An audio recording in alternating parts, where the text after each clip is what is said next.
And there we go. Good morning. Hi, folks. Happy Monday. We have a very cool plant to discuss today. I have my microphone, so hopefully the technology issues we had last week are not an issue this week. Let me know how good morning, Rosa. How is the sound? Sound good today? I'm using the microphone. Just figured I just didn't want that. Hi, silly rabbit. Hello. So today we are looking at Vitex. Vitex or chasteberry. Sound is great. Hi, Acadian Homestead. Good. And Rosa, thank you. Thumbs up. Yay. So glad. That was so unbelievably frustrating for me. I can't imagine what it must have been like for you guys. Sorry. Computers. All right. But plants we love. Plants we are all about. So we're going to look at Chaste. This plant has a lot of common names. So chasteberry is one of them, probably the most common of the common names, although we'll talk about some of the other ones. My preferred common name for this plant is the genus of the plant. So sometimes we use that. The common name is the scientific name. A good example of that is Echinacea. Right? We use Echinacea as medicine. The genus is Echinacea, and there's a couple of different species. Right? So chasteberry is the same way. So Vitex is the genus, and the species is Agnus castus. All right. So botanical name, common name, and then the family of this one is Vitex. Was discussed yesterday in herb class. Hey, hi, Con. Cool. Yay. Well, then you'll get a double dose of Vitex today. So this is a plant that is in the Lamiaceae family. Now, it was formerly in the Verbenaceae family. It used to be in the Verbena family, but it's moved into the Lamiaceae. And I clipped some this morning from our little tree to show you. Lamiaceae family plants generally have opposite leaves. There we go, opposite leaf. And you can't really see so much. There's a thin stalk and it's a relatively round, the square stem. It's not square, it's square-ish, but we do have those opposite leaves. The opposite leaves and leaves are very, very aromatic, very fragrant. There's a lot of aromatherapists who use the essential oil of Vitex as an essential oil. I don't. So I'm not going to speak about that because that's not a practice that I engage in. I do have people sometimes who will come up and they'll see this plant on our patio and they'll come in and say, is that a cannabis plant out there? It's not cannabis. And one of the ways that you can check for that, so you could crush it and smell the leaf, right? That would be an indication if you're familiar with the smell of cannabis. Not everyone is. Vitex, I forgot what plant we were working with. Hi, Marcus. Here in Puerto Rico, it's called Palo Santo, a very common name for many species of different bushes and trees. And yeah, the concern with common names, right, Marcus? It's Palo Santo, but that's interesting. So the smell is very peppery, which speaks to one of the other common names, which is monk's pepper.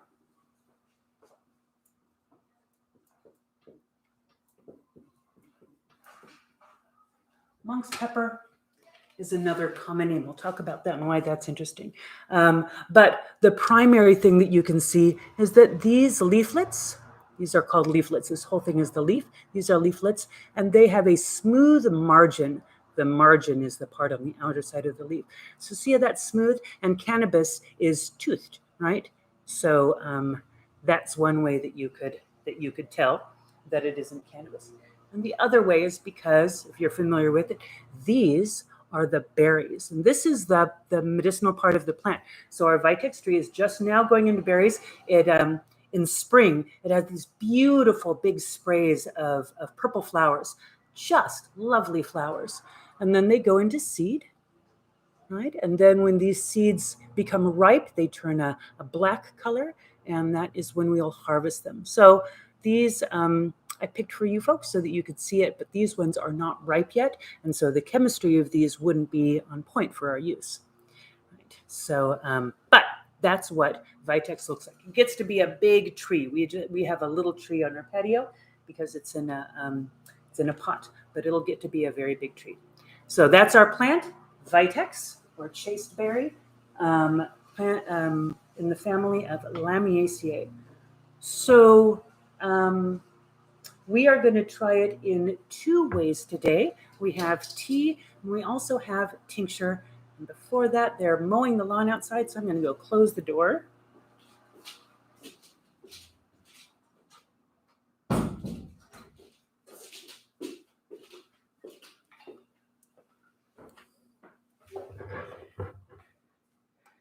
So we have an infusion of the plant. It's all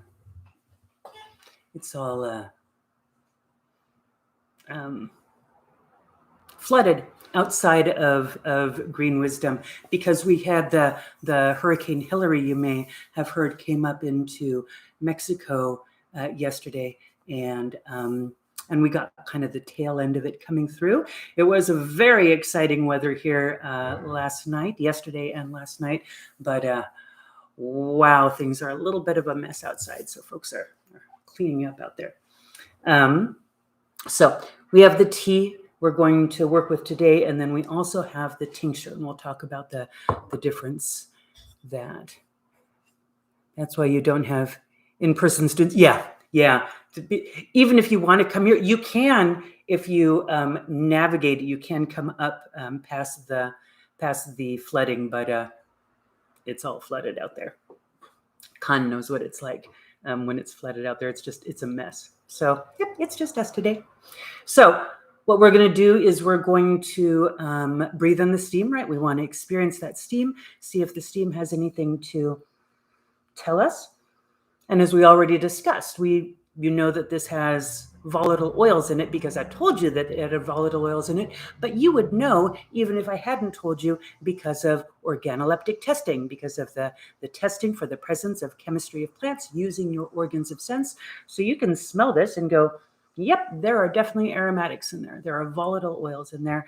And it smells very much like pepper. You can see why a lot of the common names involve the word pepper because it has that spiciness of pepper in it.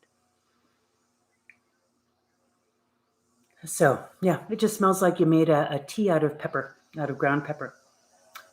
I love ground pepper, so for me, that is spot on. And so if we take this in our mouth, then we're going to see if does the flavor of the plant agree with the taste, or is there a significant difference? Does the flavor agree with the taste? Are they the same or are they different? Does the flavor agree with the scent, right? So sometimes a plant smells like it tastes. There's a lot of that similarity, and sometimes there's a dramatic difference. And that's important information, right? Right now, we're just kind of gathering information. So we're gathering information by the steam. Definitely, you could use that steam for some type of medicine. And the flavor of the plant is very much like the steam. Now, that doesn't mean that the steam carries all of the chemistry of the plant, right? So we want to differentiate, and we'll talk about some of the primary constituents in chasteberry and how they are used and why they're beneficial, because it's a profound plant. However, very little of the therapeutic qualities of Vitex are due to the volatile oils. So the volatile oils are there. We can smell them. We can taste them. Yep, 100% they're there. But when we look at the chemistry, because we have an enormous amount of research around this plant, this is a valued plant for thousands of years, literally thousands of years. This is an ancient plant. So this is coming up from Greek healing traditions all the way to the present. There's been a lot of use here.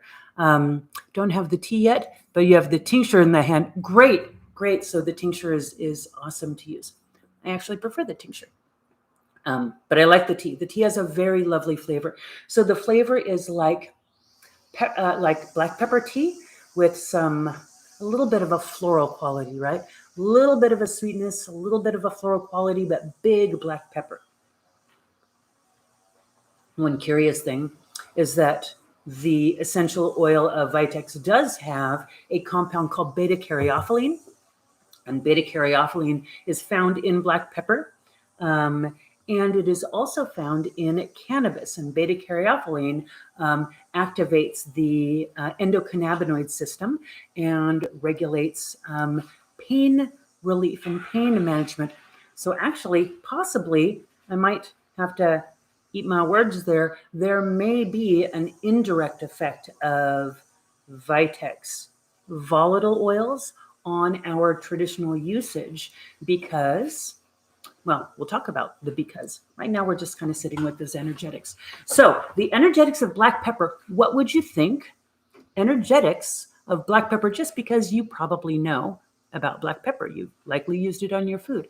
What would you think the energetics of black pepper are? Or if you want to taste your tincture, if you have the tincture or if you have your tea, taste it and kind of let me know what you would imagine with that. So by energetics, we mean in the thermal category, is this a plant that is heating to the body? Is it going to be increasing metabolic activity? Or is it cooling? Is it going to be calming and cooling metabolic activity? Acadian Homestead says warming. Donna says heating. Yeah, absolutely. It's pepper, right? Right. So pepper has this stimulating, heating, warming quality to it. Absolutely. So that is one of the qualities of Vitex that is important to keep in mind whenever you're using it. It's something that we don't generally talk about when we're using Vitex because the use of it is pretty narrow. But we always talk about it here because it's really, really important. It's important to understand the energetic patterns of the plants that you use because we have a lot of people who use Vitex and get negative effects. They don't like it. Could that be because of its effects on endocrine function? Very likely. It has pretty strong effects on endocrine function. Could it also be an effect of the energetic pattern? It could be because it is definitely heating. However, what you're not tasting is the other chemistry of the plant. So we'll put that in our pile of chemical compounds. Right, there are volatile oils. One of the compounds in there is beta-caryophyllene. All right. And others, I'm not saying that is the primary constituent in there, but it's interesting that it's in there. It's just one of them that I happen to know. Again, I don't use the volatile oil that much. So if you do, let me know kind of in the comments how you use the volatile oil of Vitex. But the volatile oils are one of the compounds. The other compounds, so there are two primary classes of constituents in Vitex that give us the benefits. So one of them is, you will be surprised to know, flavonoids. I believe I gave you a mostly flavonoid-free class last week with a little bit of flavonoids in there, just because. But here we do have an abundance of flavonoids in Vitex, and many of those are attributed, the therapeutic actions are attributed to those. So flavonoid chemistry is very, very important in this plant, a whole bunch of them. And then there are also glycosides. And the glycosides, these are the constituents that are largely, when we look at standardized extracts, concentrated extracts. This is a plant that is very commonly used in gynecological health in Europe, very, very commonly. And there's a large herbal pharmaceutical company in Germany called Meadows. Meadows Murdoch Schwabe is the empire. That name Murdoch refers to Ken Murdoch. Ken Murdoch was the original owner of the herb company Nature's Way here in the United States. They started out in Utah. And Nature's Way grew to be this big herb company, largely because Murdoch joined forces with Meadowsweet. And so now they have a large amount of clinical studies that they do, and a huge body of information.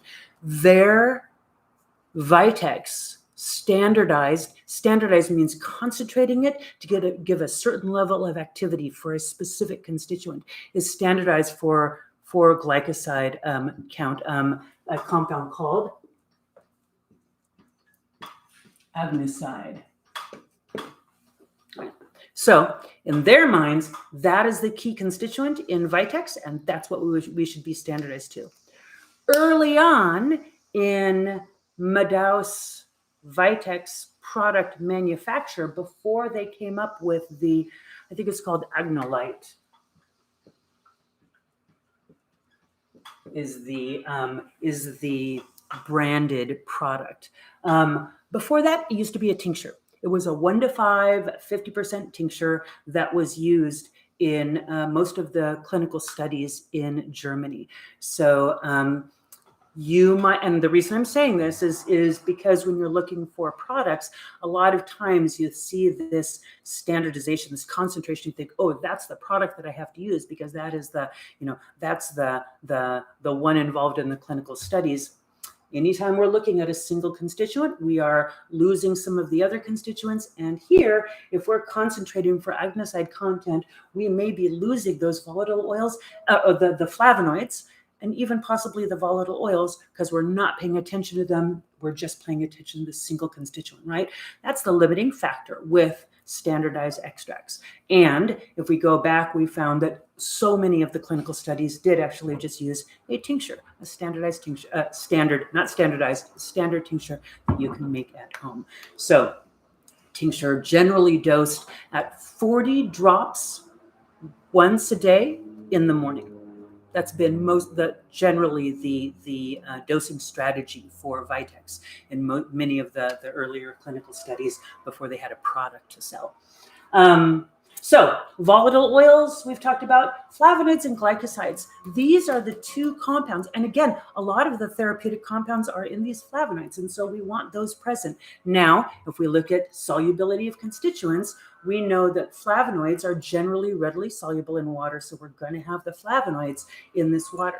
We know that the volatile oils are pulled out in water. They're not technically soluble in water, but they like heat. Right? Heat pulls out volatile oils. So we've got volatile oils and we've got flavonoids in this tea. The glycosides are poorly soluble in water. They'll come out, but they don't love water. And that's why a tincture is generally your best bet if you're using Vitex medicinally, if you're using it therapeutically. If you want to put it in a tea blend, put it in a tea blend. There's going to be therapeutic effects in a tea blend. And we're going to get to the therapeutic effects in just a moment. But, medicine making is part of understanding the plant. You're going to have some therapeutic effects. You're going to have a wider range of therapeutic effects in a tincture because you're going to get all of these standardized capsules, possibly not. Whole plant capsules where the plant is ground into a powder and put in a capsule or tablet, sure, that's also going to give you whole plant medicine. However, when you grind a plant, you are subjecting it to a lot of heat and oxidation and volatilization of volatile oils. You're going to be losing some of those. Tinctures are nice. I like tinctures. All right. Why do we use Vitex? So let's talk about actually some of the history, because I really love the history with this plant. And again, we have almost 3,000 years worth of history of this plant that we can look to. It's a very, very ancient, very respected plant. Called chaste berry for various different reasons, and the ancient rituals around it were often around chastity and fertility. This is a plant that has a lot of focus on that. However, generally, when we talk about the concept of chastity, of purity of body, usually in a sexual concept.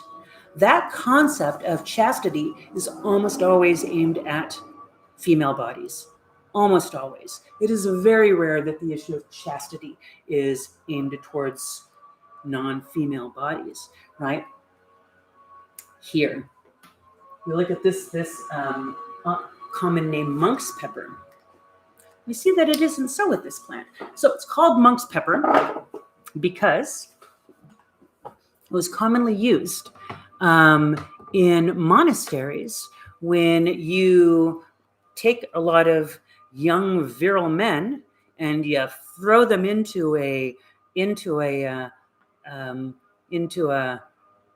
community together, a very close community, a very passionate community, and you tell them, you're not supposed to have sexual feelings.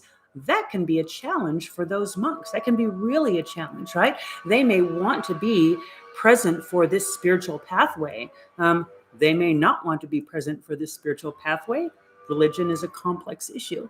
But either way, it is very hard to tell a young body, especially a young body under the influence of androgens, testosterone being one of the primary androgens. We have testosterone going through the roof in young bodies. And so you have testosterone activating in these bodies, and then we're telling those bodies, nope, you cannot have sexual thoughts. That's unrealistic for humans. It's just unrealistic for most animals. So chasteberry was a plant that was used as a seasoning because when you ground it up, the flavor is just like pepper, right? And pepper has been a valuable seasoning for most of human history. So that spicy, warming, stimulating, yummy flavor, you can grind chasteberry and use it in place of pepper in your food. By doing that with young men, you can have an anaphrodisiac.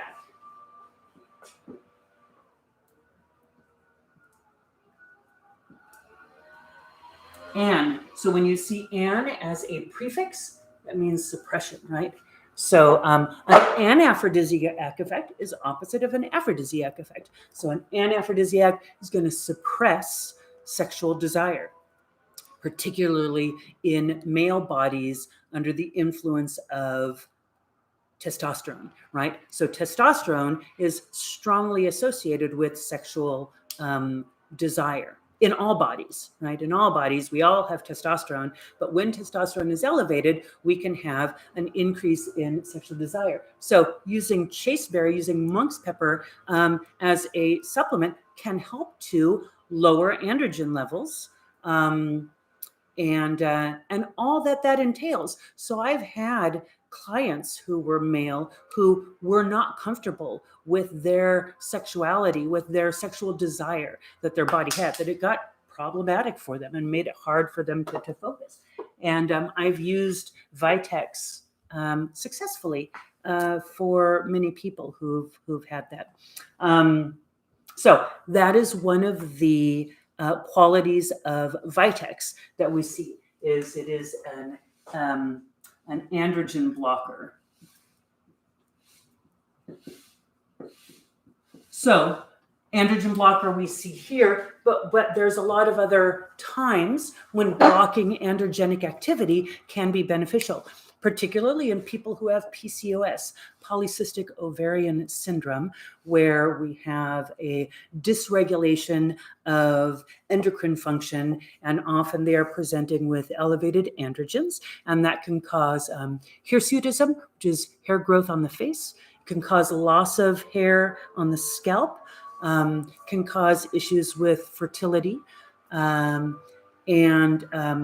we also see in PCOS elevation of estrogen and generally deficiency in progesterone. So elevated androgens, elevated estrogens, deficiency in progesterone. And these are all endocrine patterns that Vitex works very strongly with. Yeah, Acadian homestead. Isn't that fascinating with the I assume you mean that the monks. Yeah, so that's one time when the concept of chastity has been applied to male bodies there. So, so this androgen blocking effect can be beneficial for people with PCOS, can be beneficial for sexual desire issues where it's very strong, is also used in youths with acne, in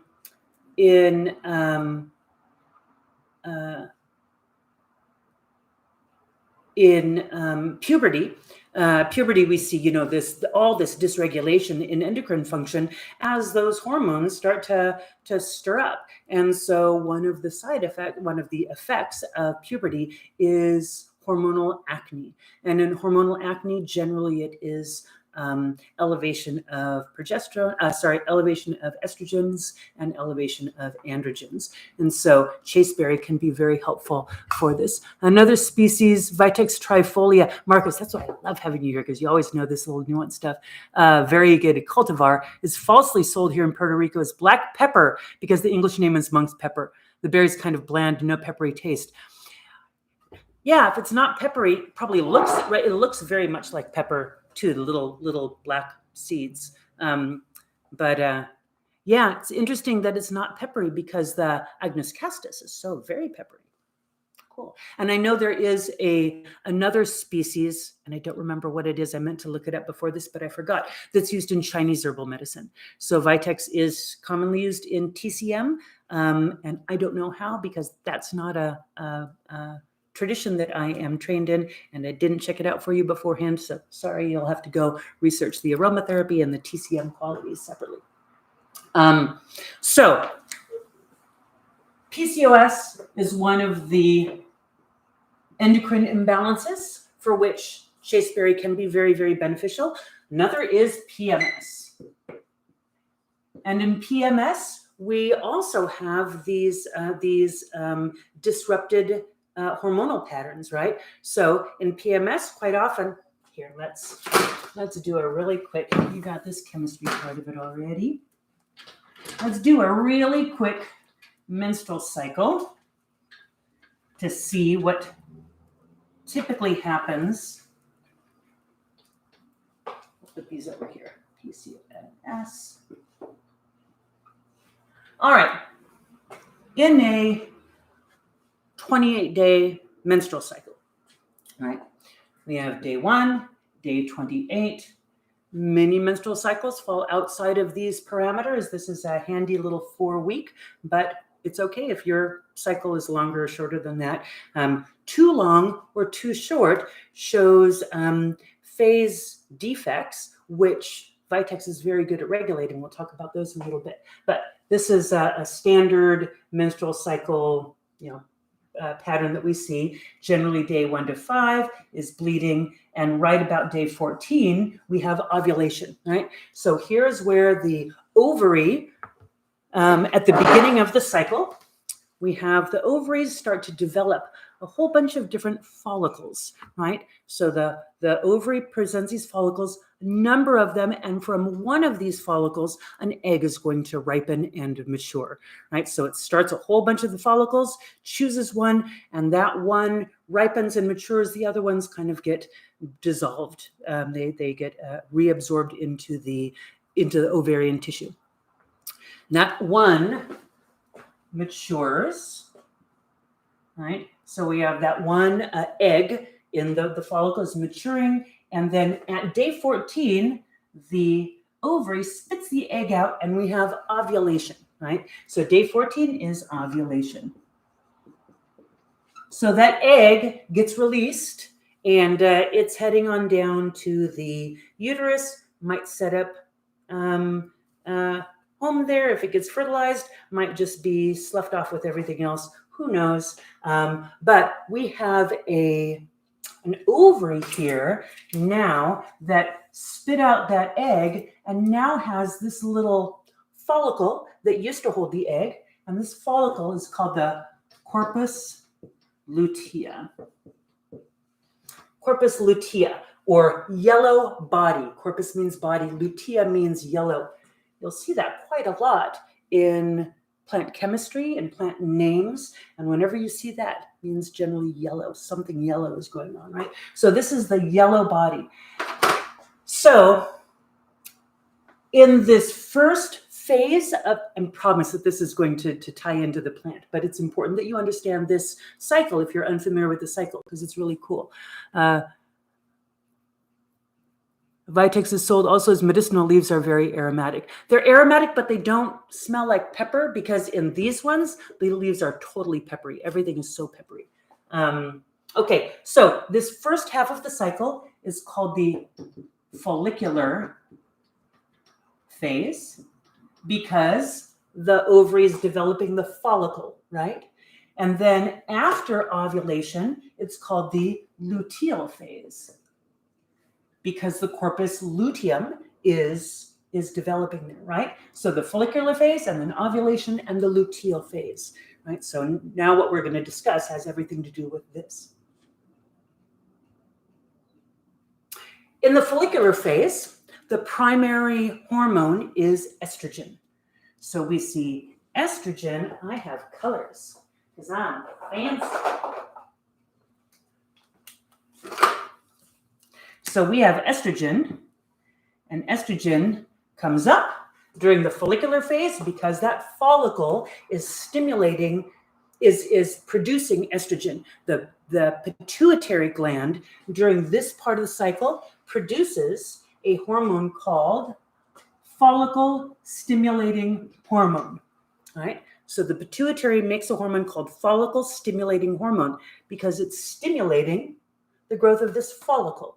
And under the activity of FSH on the ovaries, the body produces estrogen.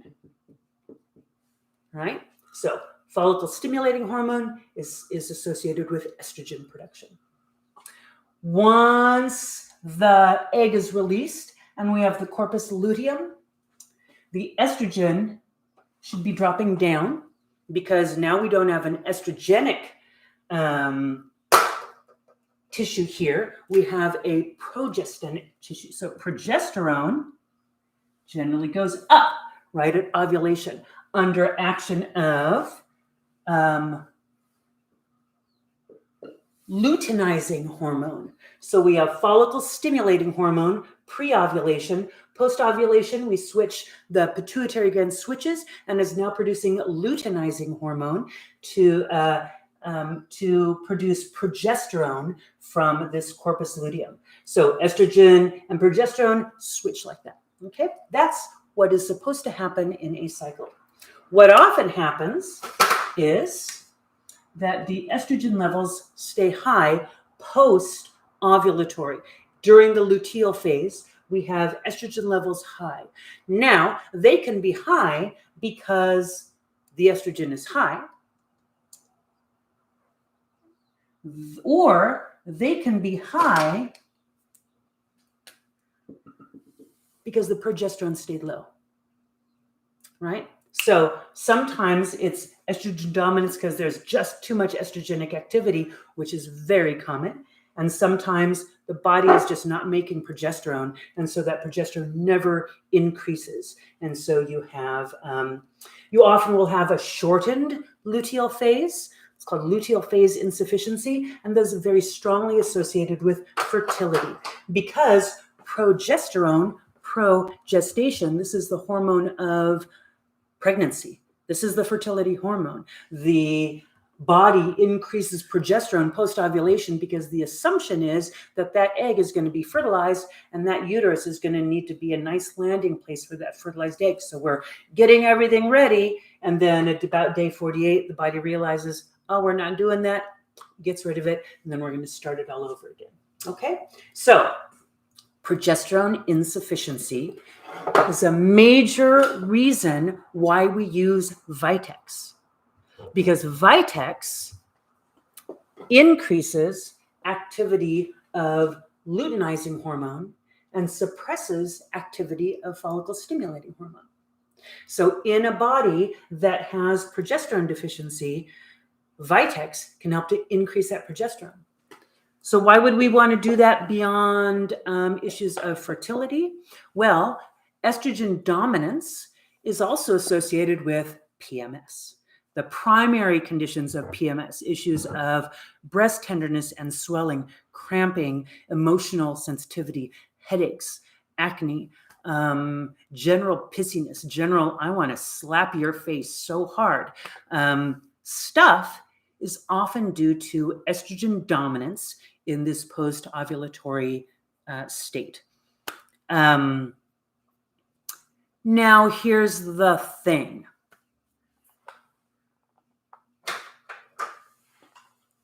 There's a very strong relationship between progesterone, prolactin, which is another pituitary hormone, and dopamine, which is a neurotransmitter in the body. Very strong association with those. And oftentimes, we can have low progesterone secondary to low dopamine. The dopamine levels are low, and that's why the progesterone levels are low. If so, we're often going to see, instead of PMS being anxiety and irritability and breast tenderness and all of that, we may see in that body depression, severe depression. And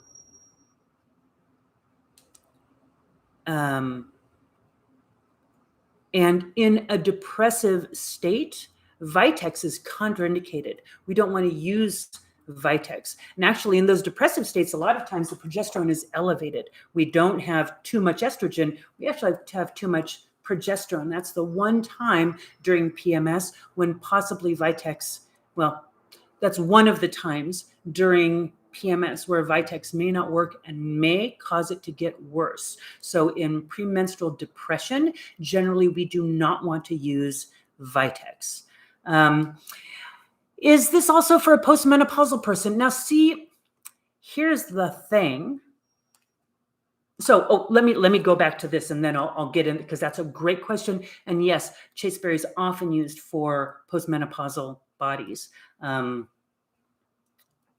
Speaking as a postmenopausal person, I don't use it, and I feel like I have good reasons to. But yes, if you have low progesterone due to low dopamine levels, and you bump up your progesterone because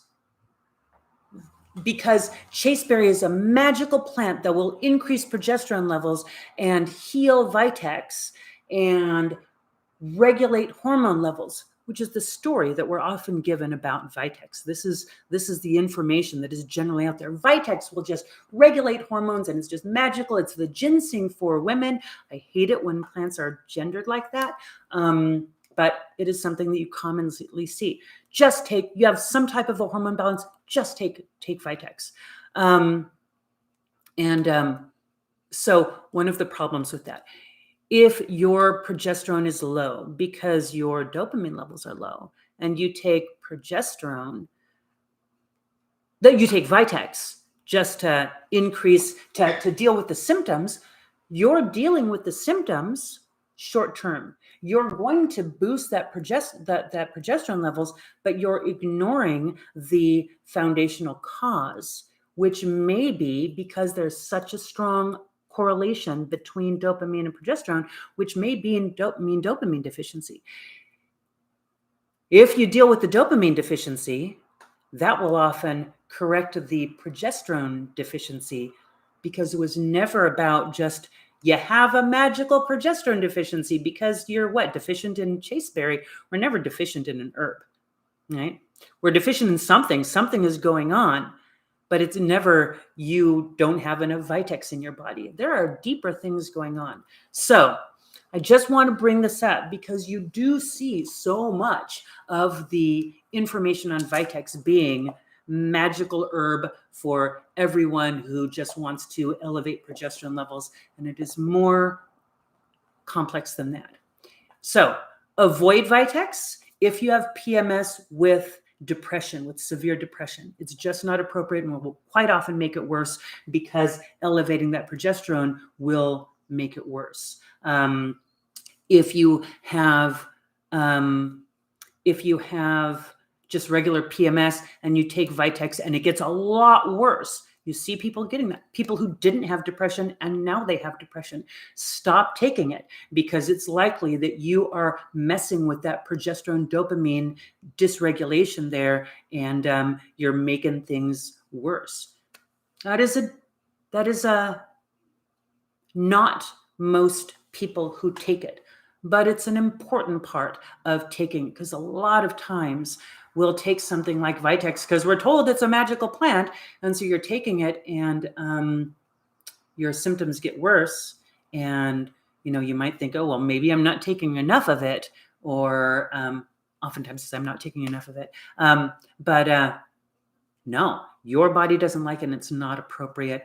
Stop taking Vitex.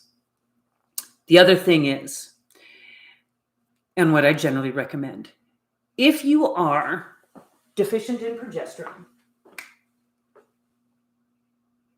there's a whole protocol for estrogen dominance that I'm not going into. I'm trying so hard to not get into it because I really want to, because it's really important, but I'm not going to right now. But we're just going to focus on progesterone for this one. Think of that progesterone dopamine correlation there, and supplement with the nutrients that are generally deficient that cause dopamine and other neurotransmitter deficiency. So oftentimes dopamine deficiency is secondary to a deficiency in, get rid of our little corpus luteum here, vitamin C, vitamin B6, magnesium, iron, zinc, and omega-3 fatty acids. This right here, these nutritional deficiencies will cause dopamine deficiency. And so nutritional deficiency here causes dopamine deficiency there, causes a decrease in progesterone here, right? And so if you're just taking Vitex, you'll feel better. Maybe you might feel worse, but you're ignoring this. And these, you'll see, are really common nutritional deficiencies. These are really, really common nutritional deficiencies. I know, Conrad, the protocol is so cool and it's also so important. I know. You're not helping me in avoiding going into estrogen dominance protocol here. But folks can read about it. So vitamin C, one of the most common nutritional deficiencies. Same with magnesium, same with zinc, and oh boy, is it the same with omega-3 fatty acids. Iron, some bodies are deficient in iron, some bodies have too much iron, so you want to be careful and you want to be respectful when you're supplementing with iron. But most of this, these are really common nutritional deficiencies. So if you are taking Vitex, I generally recommend that you supplement with these plants too, especially if you're taking it specifically because of low progesterone levels, because you don't know if there's also a dopamine issue there, and they're common nutritional deficiencies. And oftentimes, if you correct these nutritional deficiencies, then the symptoms go away, because it was never a deficiency of Vitex. We don't have deficiencies in Vitex, but we often have deficiencies in these. I'm not saying not to take Vitex. I am saying that if you're taking Vitex because you have presentation of progesterone deficiency, pay attention to underlying causes. Okay. And also look at estrogen dominance. All right, so let's see. I said that there were 3 endocrine hormones that have a strong interrelationship here. Well, 2 and a neurotransmitter, and that's progesterone and dopamine. And the third is prolactin.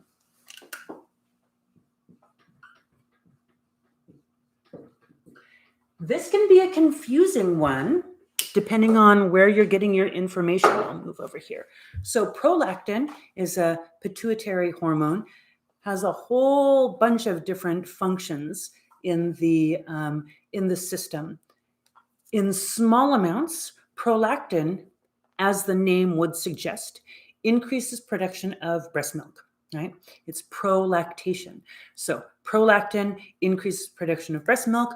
Vitex can be used to increase breast milk production. There are conditions of hyperprolactinemia, elevated prolactin levels, which can cause a lot of pituitary dysregulation, can be caused by stress. When we have too much prolactin, that can have a negative effect on progesterone and dopamine because they have a really strong interrelationship here. So it's been confusing.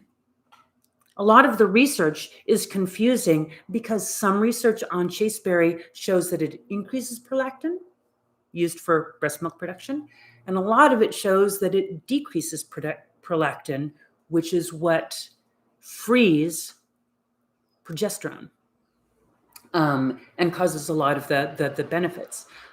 Turns out it is a dose-dependent effect. So if you use the old dosage of 40 drops of tincture once a day, generally you're going to have a really nice normalizing and regulating effect on prolactin and progesterone.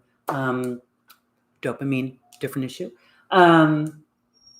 If you take a very high dosage, you can have a prolactin inhibiting effect, which can be very beneficial for some people and is not going to be beneficial for breastfeeding people, right? So you want to be aware of that. If there are issues of hyperprolactinemia, a high dosage Vitex can be very beneficial. A low dosage of Vitex is probably not going to be beneficial because there's this dose-dependent effect there.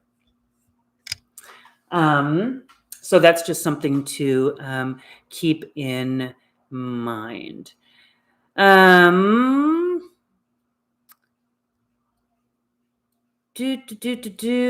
So there was a study that was done, huge amounts of studies, so many studies, largely coming from Germany. Since the 40s, there have been, so many, hundreds and hundreds and hundreds of studies on Vitex.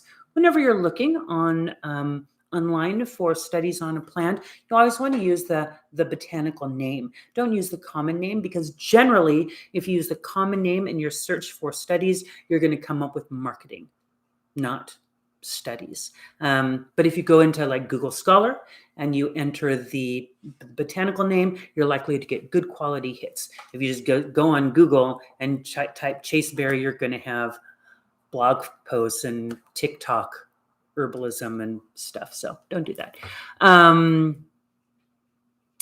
Let's see. But a 1992 study in Germany. So this was using the 40 drop once a day protocol for chasteberry. It started it was about 1,500 patients in the study, relatively big study for an herbal product. And it was a study for PMS, for symptoms of PMS. And after 3 months, anything that's affecting hormones is generally going to take a little while to kick in, right? Because we're changing the pituitary production of hormones, and that's just not something that's going to happen right away. But 40 drops a day, 90% positive outcome in people with PMS, 90% positive outcome, 2% of people discontinued because of side effects. Those side effects were mostly gastrointestinal.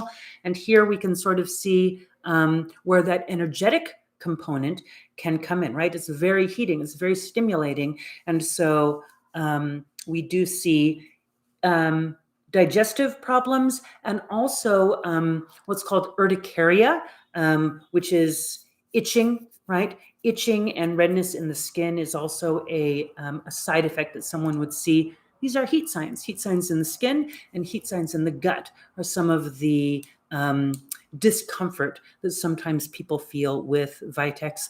In those conditions of discomfort, you could take something else to modify that energetic pattern. You could mix some gut-soothing herbs along with it, and you could continue. That would be fine.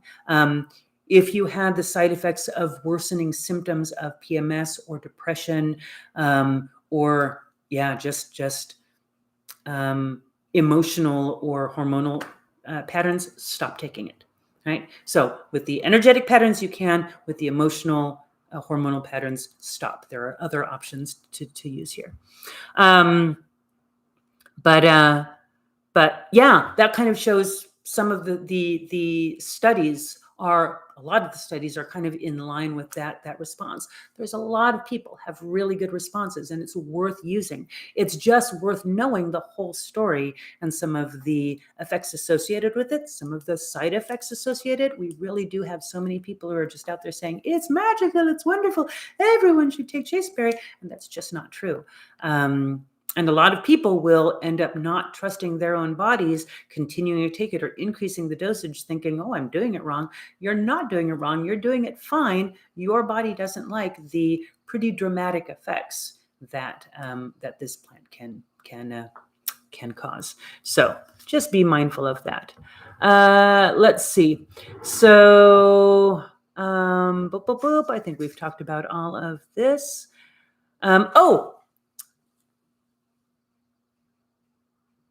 Tuco and Kitty, you talked about postmenopause. So it is often used for menopausal symptoms, specifically for hot flashes.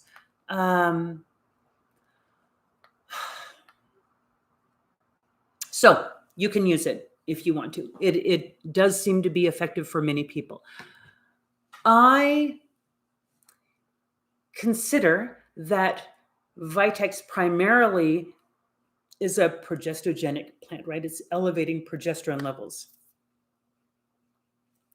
Progesterone isn't a hormone of interest in my body. My body, my almost 60-year-old body, is not about gestation. It's not about pregnancy. It's not interested in issues of fertility. So I tend to feel not great about the use of Vitex, only because it has a pretty strong endocrine response, and I just don't feel that that's an appropriate endocrine response for a postmenopausal body.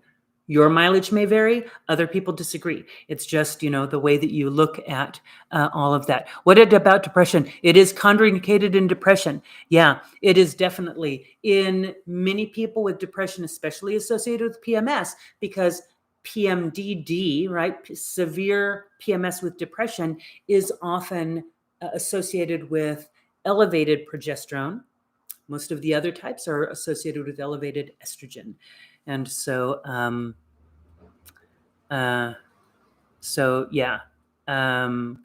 in pregnancy, in depression.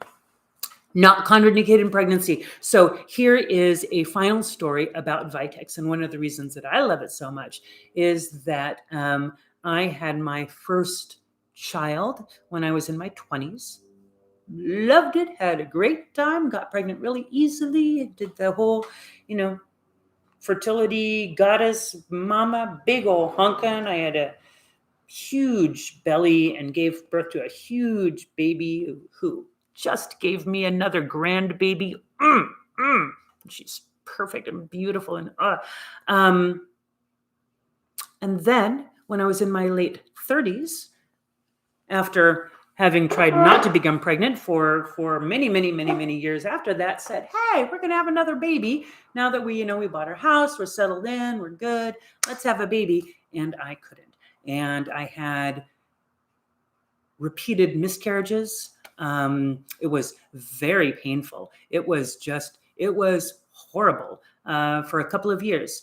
And I took Vitex, did a whole protocol for fertility. Lasted until I was 40. And at 40, I gave up and said, to hell with this. This isn't happening again. I put my focus into, that was when I opened my first herb shop. That was the herb shop down in downtown Long Beach. I started in my 40th year because I was trying to, put those procreative, all that procreative energy that I was kind of building up into something else. So did that. And 2 years later, I gave birth to my son, Jack, who's now 17. So at 42, I did finally give birth.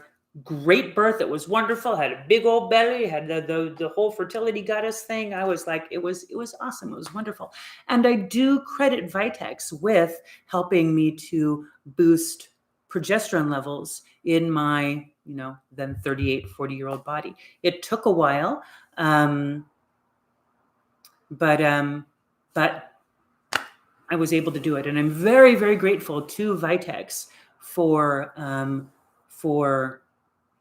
the effect that it had on my issues with fertility, which are not everyone's issues with fertility, but I specifically had low progesterone associated with infertility. And I was in my 40s, which was, there were changes in my endocrine function at that time associated with aging, and I didn't have the ovaries that I had as a 20-year-old, mid-20-year-old. So fertility, I think it's very, very effective. I still think you want to always pay attention to the nutritional protocols associated with it, and be mindful of it where there are conditions of elevated progesterone. Otherwise, use Vitex.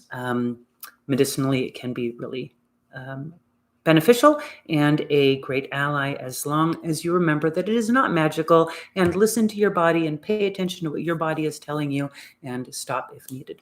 There you go. I don't remember what I looked up next week's class so that I could say, hey, we're doing next week's class. And now it's like gone. Meant to 60-year-olds. Oh no, I got that. Tuko and Kitty. Yeah. Yep. No, I got that. Thank you so much. All right. So there you go. There's Vitex. Next Monday, we have another plant, but I'm blanking on what it is right now. But I'll see you then. So hope you have a lovely week. Thanks for showing up, and take care of yourselves. Love you. Bye-bye.